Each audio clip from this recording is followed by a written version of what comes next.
मैं अपना सौभाग्य मानता हूं कि मुझे बाहुबली स्वामी जी का दर्शन करने का अवसर प्राप्त हुआ है। बाहुबली स्वामी जी के बारे में मुझे बहुत कुछ कहने की जरूरत नहीं है, आप सभी अच्छी तरह परिचित हैं। लेकिन मैं जैन धर्म के संबंध में कहना चाहूंगा, हमसे यदि कोई जैन धर्म के संबंध में हमारी धारणा पूछे, हमारा विचार यदि पूछे, तो मैं ये कहना चाहूंगा कि भारतीय संस्कृति का अनमोल रत्न यदि कोई है तो जैन धर्म है।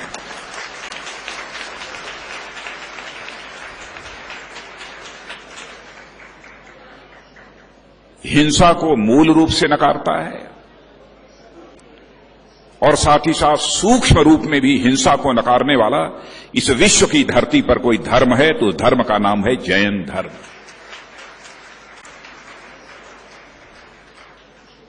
आप सभी जानते हैं, सारे विश्व में स्पर्धा का दौर चल रहा है, कंपटीशन एक दूसरे से, हिंसा का दौर चल रहा है। यहां तक कि एक बहुत बड़े विद्वान ने, सैमुअल हंटिंगटन ने क्लैश ऑफ सिविलाइजेशन की बात भी लिखी है, एक पुस्तक ही इस नाम से लिखी है, क्लैश ऑफ सिविलाइजेशन, कि सभ्यताओं का भी परस्पर संघर्ष चल रहा है। एक सभ्यता दूसरे सभ्यता को निगल डालना चाहती है, इस सीमा तक एक दूसरे को हड़पने का, एक दूसरे पर एकाधिकार स्थापित करने का यह सिलसिला चल रहा है। आतंकवाद के बारे में भी आप जानते हैं, जिसने पूरी तरह से हिंसा को स्वीकार किया, तो यह हिंसा का दौर, एक दूसरे पर आधिपत्य स्थापित करने का जो यह दौर जो चल रहा है, इसमें कौन सी ऐसी विचारधारा है जो मानव समाज को इन सारी चीजों से निजात दिला सकती है? तो मैं ये कहूंगा कि वह एक ही विचारधारा है, वह जन्म धर्म की, जैन धर्म की दार्शनिक अवधारणा में यदि व्यक्ति विश्वास करे तो काफी हद तक इन चीजों से छुटकारा मिल सकता है। हमारी यह निश्चित धारणा है। और जैन धर्म का जहां तक सवाल है, मैं जानता हूं किसने जो भी विचार रखा है मानव समाज के सामने, वह विचार पूरी तरह से मानव समाज के लिए कल्याणकारी है। और मैं जब इस विचारधारा की गहराई में यदि जाता हूं तो मैं देखता हूं कि हमारे मुनियों ने किस गहराई तक जाकर जैन धर्म की एक दार्शनिक अवधारणा देने का काम किया है, तो मैं तो सचमुच आश्चर्यचकित रह जाता हूं, मैं हैरत में रह जाता हूं। आप जानते हैं कि जैन धर्म यह मानता है कि यह सारी प्रकृति, होल यूनिवर्स, पूरा ब्रह्मांड यदि बना है तो एक कण है, तो कणों के समायोजन से ही यह पूरा ब्रह्मांड बना है, और उस कण को हम कहते हैं पुद्गल। पहले लोग यह कहते थे कि पुद्गल की यह अवधारणा पूरी तरह से काल्पनिक है, लेकिन अब शायद पुद्गल को काल्पनिक अवधारणा कहने वालों के अंदर यह साहस नहीं होगा कि पुद्गल को है काल्पनिक अवधारणा मान लें, क्योंकि यूरोप की सर्न लैबोरेटरी ने आज के कुछ ही वर्ष पहले एक पार्टिकल की खोज की है, एक कण की खोज की है जिसे हिग्स बोसान कहा है, और बोलचाल की भाषा में उसे गॉड पार्टिकल कहा है। और सर्न लैबोरेटरी के वैज्ञानिकों ने भी सच्चाई को स्वीकार कर लिया है कि यह पूरा यूनिवर्स, यह पूरा ब्रह्मांड यदि बना है तो कणों के समायोजन से बना है। तो मैं सर्न लैबोरेटरी के इस निष्कर्ष को यदि मैं देखता हूं तो मैं समझता हूं कि दुनिया में अब कोई यह साहस नहीं कर पाएगा कि जैन दर्शन ने जो कहा है कि यह पुद्गल कणों के समायोजन से ही यह पूरा ब्रह्मांड बना है। अब इसको नकारने का साहस इस दुनिया की धरती पर कोई मां का लाल अब नहीं कर पाएगा।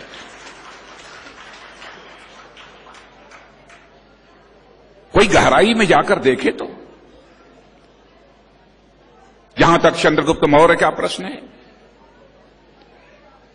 एक राष्ट्र का संगठित स्वरूप आज के लगभग 2400 वर्षों पहले यदि किसी ने देने का काम किया है तो चाणक्य के निर्देशन में चंद्रगुप्त मौर्य ने ही देने का काम किया है। और चंद्रगुप्त मौर्य जैन धर्म की अहमियत को, जैन धर्म के महत्व को कितना समझते थे कि उन्होंने राजा रहते हुए ही जैन धर्म स्वीकार किया था। राजा रहते हुए नहीं, बल्कि राजा बनते समय राज्याभिषेक भी उनका जैन पद्धति से किया गया था चंद्रगुप्त मौर्य का। और कैसी त्याग की भावना थी, कैसी समर्पण की भावना थी चंद्रगुप्त मौर्य के अंदर। शासन करने के बाद जब उन्होंने चौथे आश्रम में प्रवेश किया, हमारे यहां आश्रम चतुष्टय की कल्पना की गई है। एक आप जानते हैं ब्रह्मचर्य आश्रम, गार्हस्थ आश्रम, वानप्रस्थ आश्रम और चौथा संन्यास आश्रम। चौथे आश्रम संन्यास आश्रम में जब उन्होंने प्रवेश करना था तो उसके लिए स्थान भी यदि कोई उन्होंने चुना तो श्रवण बेलगोला का ही स्थान चंद्रगुप्त मौर्य ने यह चुना था, जहां पर बाहुबली स्वामी जी, अद्भुत प्रतिमा, मैं ऊपर से ही उस प्रतिमा को देख रहा था। हमारे मित्र श्री अनंत कुमार जी मुझे दिखा रहे थे, अद्भुत प्रतिमा बनी है। इसलिए जब मैं इस स्थान पर आया तो सचमुच मुझे यहां पर शांति की अनुभूति हो रही थी, क्योंकि यह धार्मिक स्थल है, इसलिए स्वाभाविक रूप से शांति की अनुभूति हो रही थी। वहीं पर मुझे गौरव की भी अनुभूति हो रही थी कि श्रवण बेलगोला का स्थान भारत को ही नहीं बल्कि सारे विश्व को त्याग का संदेश देने वाला स्थान है, समर्पण का संदेश देने वाला स्थान है और जरूरत पड़ने पर मानव कल्याण के लिए अपना सर्वस्व अर्पण कर देने का संदेश देने वाला स्थान यदि कोई है तो यह श्रवण बेलगोला है। ऐसी पवित्र धरती पर मुझे आने का यह अवसर प्राप्त हुआ है, इसे मैं अपना सौभाग्य मानता हूं। कभी कभी लोग यह सवाल खड़ा करते हैं कि यह महामस्तकाभिषेक 12 वर्षों पर होता है। शायद बहुत लोगों को इस बात की जानकारी नहीं है 12 वर्षों पर यह महामस्तकाभिषेक क्यों होता है। इसके पीछे भी वैज्ञानिक कारण है। और मैं जैन धर्म के संबंध में भी कहना चाहूंगा, जैन धर्म पूरी तरह से वैज्ञानिक है। मैं कई ऐसे जैन धर्म के पक्ष हैं जिन पर कि मैं अपने विचार प्रस्तुत कर सकता हूं। तो 12 वर्ष पर भी जो महामस्तकाभिषेक होता है उसके पीछे भी एक वैज्ञानिक कारण है। आप लोगों को जानकारी इस बात की होगी कि हमारे 24वें तीर्थंकर भगवान महावीर को भी ज्ञान यदि प्राप्त हुआ था तो 12 वर्ष की कठोर तपस्या के बाद जो है भगवान महावीर को ज्ञान प्राप्त हुआ था। भगवान महावीर ने 12 वर्ष तक कठोर तपस्या की थी, तब उन्हें ज्ञान प्राप्त हुआ था। आप देखते होंगे प्रयाग में कुंभ भी, जो महाकुंभ भी लगता है वो 12 वर्षों के बाद महाकुंभ लगता है प्रयाग में। क्यों ऐसा होता है 12 वर्ष के बाद क्यों? यह जो सौर मंडल है, जो सोलर इक्लिप्स है, इसमें एक ग्रह होता है बृहस्पति, जो बहुत ही अच्छा ग्रह बृहस्पति माना जाता है, जो शांति का संदेश देने वाला, सद्भावना का संदेश देने वाला, सदाचार का संदेश देने वाला, बहुत ही एक अच्छा विचार देने वाला, एक बहुत ही शुभ ग्रह और कल्याणकारी ग्रह बृहस्पति माना जाता है। और यह बहुत वजनी होता है, बहुत बड़ा ग्रह यह बृहस्पति ग्रह माना गया है। और बृहस्पति ग्रह भी अपना एक चक्र पूरा करता है तो उसे एक चक्र पूरा करने में 12 वर्ष लग जाते हैं। यह है 12 का महत्व। यानी सौर मंडल का जो सबसे महत्वपूर्ण ग्रह बृहस्पति भी है, उसको भी अपना एक चक्र पूरा करने में 12 वर्ष लगते हैं। इसीलिए महामस्तकाभिषेक भी यह 12 वर्ष के बाद, बाहुबली स्वामी जी का होता है। कुंभ भी महाप्रयाग का होता है तो वो 12 वर्ष के बाद होता है। तो ये 12 इस अंक की भी एक अहमियत है। जो कुछ भी होता है उसके पीछे कोई न कोई वैज्ञानिक आधार है, वैज्ञानिक कारण है। और मैं समझता हूं कि जैन धर्म के जो मूल्य हैं, जैन धर्म की जो अवधारणाएं हैं, हर मानव समाज के लिए अनुकरणीय है, इसमें कहीं दो राय नहीं है। और इसी में मानव समाज का कल्याण है। कभी कभी लोग यह कह देते हैं कि साहब हिंदू संस्कृति, हिंदू धर्म और जैन धर्म यह बिल्कुल अलग अलग हैं। मैं मानने को तैयार नहीं हूं। मैं तो कहता हूं कि यदि किसी सब्जेक्ट के किसी एक भाग से, सब्जेक्ट के किसी एक विषय पर किसी ने पीएचडी कर ली तो क्या यह मान लिया जाए कि उसका उस सब्जेक्ट से रिश्ता टूट गया?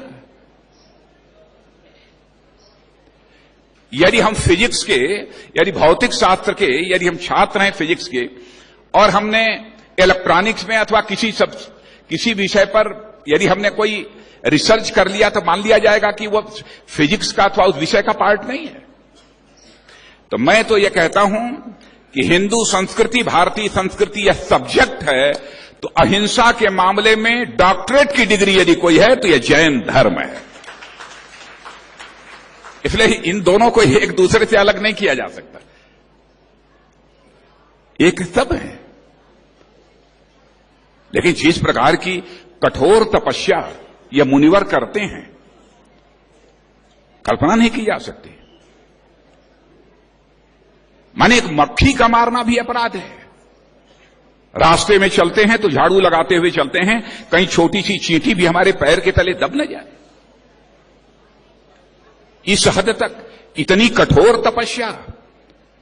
और मैं तो कहता हूं कठोर तपस्या करते हुए जीवन में कैसे व्यवहारिक जीवन जिया जा सकता है, यदि किसी को सीखना है तो वह जैन धर्म से सीखे, हमारे पूज्यवर मुनिवर से सीखे।